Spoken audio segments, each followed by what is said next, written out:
అసెంబ్లీలో మొక్కల కొనుగోలు కేంద్రాలు వెంటనే ప్రారంభించాలని మేము చేసిన ఒత్తిడితో ఈరోజు రాష్ట్ర వ్యాప్తంగా మొక్కల కొనుగోలు కేంద్రాలు ప్రారంభం చేసుకోవడం జరుగుతూ ఉంది. ముఖ్యంగా రాష్ట్రంలో దాదాపు 10 లక్షల ఎకరాల్లో మొక్కజొన్న సాగు చేసుకుంటా ఉన్నారు. నిన్నటిదాకా మార్కెట్లో రైతులకు 1700 రూపాయలు కూడా ఒక క్వింటాల్కు రానటువంటి పరిస్థితి ఉంది. రైతులు బాగా నష్టపోతా ఉన్నారు. 2400 మద్దతు ధర ఉంటే 1600-1700కే మొక్కలు అమ్ముకుంటా ఉన్నారు.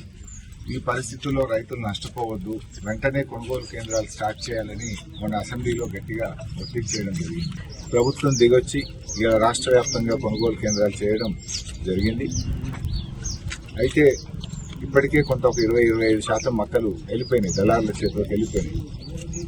ముందే స్టార్ట్ చేసి ఉంటే రైతులందరికీ మేలు జరిగి ఉండేది. సో రైతు సోదరులందరినీ కూడా విజ్ఞప్తి చేస్తూ ఉన్నాం, ఈ కొనుగోలు కేంద్రాలను సద్వినియోగం చేసుకోండి, మద్దతు ధర పొందండి అని చెప్పి రైతులకు పిలుపునిస్తూ ఉన్నాం. అదేవిధంగా సన్ఫ్లవర్ కూడా మన ప్రాంతంలో బాగా సాగు చేస్తూ ఉన్నారు. సన్ఫ్లవర్ కొనుగోలు కేంద్రం కూడా ఈరోజు ప్రారంభించడం జరిగింది. సన్ఫ్లవర్కు 7,721 రూపాయలు మద్దతు ధర ఉంది, 7,721. సన్ఫ్లవర్ రైతులు కూడా మరి ఈ కొనుగోలు కేంద్రాలు సద్వినియోగం చేసుకొని మంచి ఆదాయాన్ని పొందాలని చెప్పి కూడా రైతులకు పిలుపునిస్తా ఉన్నాం.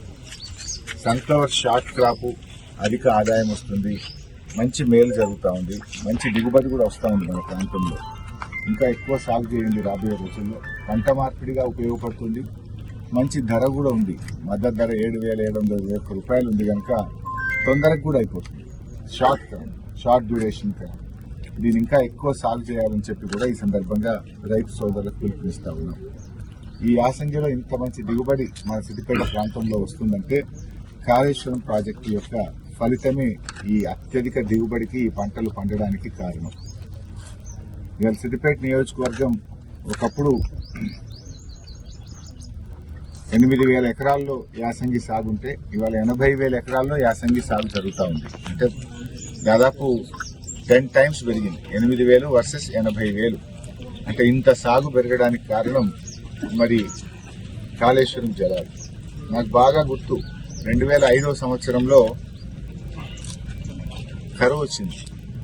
కరువు వస్తే పశుగ్రాస కేంద్రాలు ఏర్పాటు చేశారు.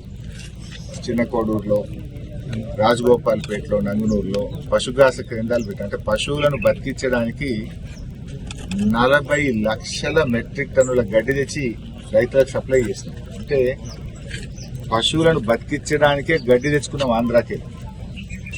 అప్పటి పరిస్థితులు అవి. ఈరోజు ఏంటి, కాళేశ్వరం వచ్చినాక కరువు అనేది సిద్దిపేట జాడలో కూడా లేదు కదా. కాలమైనా కాకపోయినా 2 పంటలు పండుతూ బంగారమౌళి ప్రాంతంలో రైతులు పంటలు పండిస్తున్నారు. ఒకప్పుడు తాగడానికి నీళ్లు లేక, పశువులకు గడ్డి లేక, కరువుతో అల్లాడినటువంటి ప్రాంతానికి కాళేశ్వరం ప్రాజెక్టు ఒక వరం. ఇవాళ ఆ ప్రాజెక్టు వల్ల బంగారమౌళి 2 పంటలు పండుతా ఉన్నాయి, అన్ని రకాల పంటలు కూడా పండుతా ఉన్నాయి. మరి ఈ చక్కటి పంటలు పండడం నిజంగా ఈ కాళేశ్వరం ప్రాజెక్టు యొక్క మహత్యం. ఆ ప్రాజెక్టు ఈ ప్రాంత రూపురేఖలు మార్చింది, ఈ ప్రాంతానికి కొత్త దిశను అందించింది కాళేశ్వరం ప్రాజెక్టు. సో రైతు సోదరులు సన్ఫ్లవర్ మరియు మొక్కజొన్న కొనుగోలు కేంద్రాలను వినియోగం చేసుకోండి, మద్దతు ధర పొందండి అని కోరుతున్నాను.